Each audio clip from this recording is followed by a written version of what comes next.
Alrighty then, here we are. Successful Indie Author 5-Minute Focus, episode 392, Sci-Fi Paid Promotions. And there's Stanley. He's sleepy, even though we didn't go on a walk this morning. It was a little cold, and I had a couple asthma attacks on walks yesterday, so because I'm afraid of dying, we did not go for a walk. We just went out in the backyard. Alright, Sci-Fi Paid Promotions. This is when I say promotions, not advertising. A promotion where you discount your book and you shotgun out there to all of the paid newsletters, those sites that will get your book in front of people, and then it's up to your book to close the deal. Excuse me. I prefer 99 cents, although on longer works and omnibuses, $1.99 is starting to gain traction, thank goodness. And omnibus and other editions, hopefully pretty soon $2.99 will be the norm for those sales, so we can get 70% on all of those sales, those mass sales that we get during these promotions. I use for science fiction my primary one, BookBarbarian, and you need to book that about 2 to 3 months out. So on your timeline for running a promotion and getting a promotion ready for science fiction, BookBarbarian is probably number one for the cost, for the price. And you need to book it 2 to 3 months out.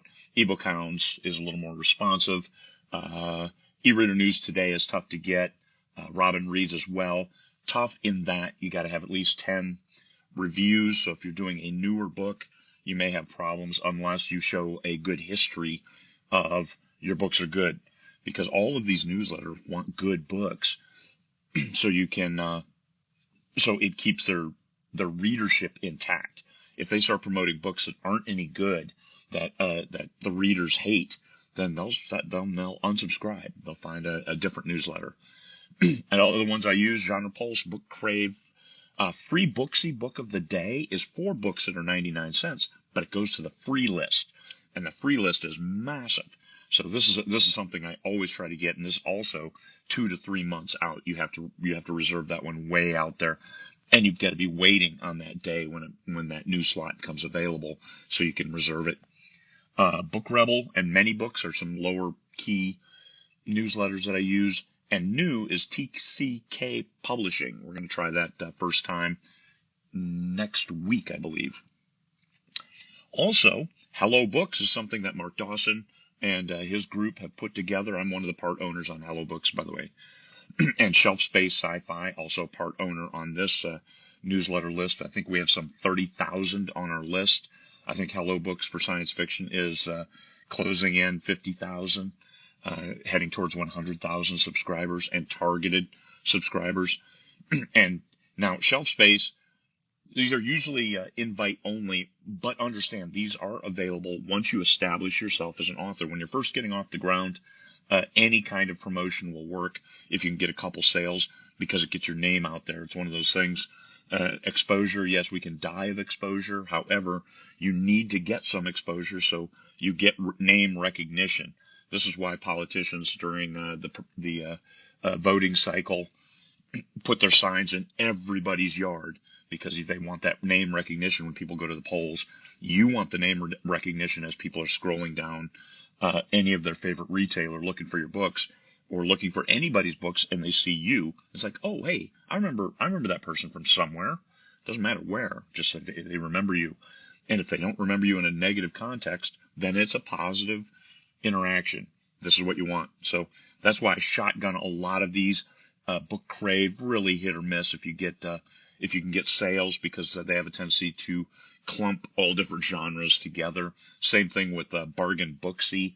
I don't use Bargain Booksy anymore, but I do use FreeBooksy Book of the Day. That's the only one I use from them. Also, the IASFA newsletter, the International Association of Science Fiction and Fantasy Authors. I use that one for new releases. And now that newsletter only goes one day a month. So your promotion needs to run around then if you're doing it. Unless you're a member, then the new release, you can get it in there and get some visibility with a highly targeted readership. We only have 7,000 on that list, but highly targeted. These are science fiction readers.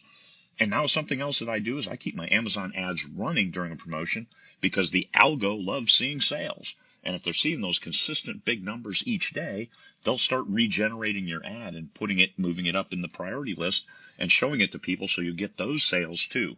So I always keep my Amazon ads running because you never know. I got a BookBub featured deal once and had some other things, and an ad that I had left running from 3 years prior all of a sudden started spending again because, hey, I had all these sales. People are interested in this book. Let's show it to them. Amazon loves success. If your book is successful, then it starts getting some additional visibility, and as long as it converts, this is the big thing, conversion. So in all the newsletters like BookBub featured deals, if you get one, when they say it should sell about 500 copies, you really need to sell 500 copies, because if you only sell 100, then they move you down in the priority list because your books don't convert. If they convert, that means the readers see it, they like it, they buy it. That's what they need to keep those people on the list. If your book isn't converting, then people are bailing off the list because, hey, not good books, their impression, and they need to keep people on the list. Same thing with shelf space, Hello Books, IASFA. We want to keep people on those lists because every name on those lists was hard fought to get. The biggest impact, however, is my own newsletter. And I've been building this. I've got 14,000 on the newsletter. And if I send only to the active subscribers, which I do one or two, once every 1 or 2 months, then it's going to 6,700, 7,000. But these are all organic. These are people who subscribe because they like Craig Martell books.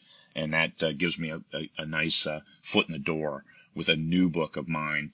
And that's my biggest impact, as well as my social media pages, because a lot of people follow me there who are fans, but they don't want newsletters.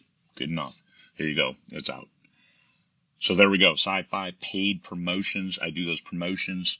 I do 1 to 2 a month, but I have 23 different series. I almost always do the first book. And these are the sites I use.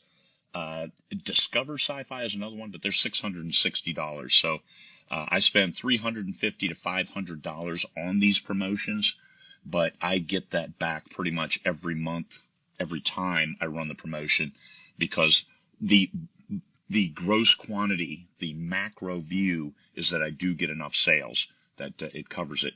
And then read through. That's the first in the series. I generally don't do this with a book that's all by itself, except I did with a sci-fi book that was $135,000, military sci-fi.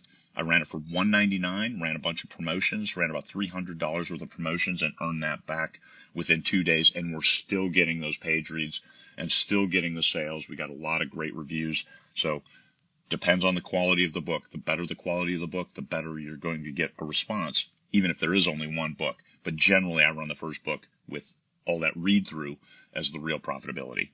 So there we go. There's a bunch of places I'll copy these in to the Facebook page, and you'll see it, the ones I use. All right. Peace, fellow humans.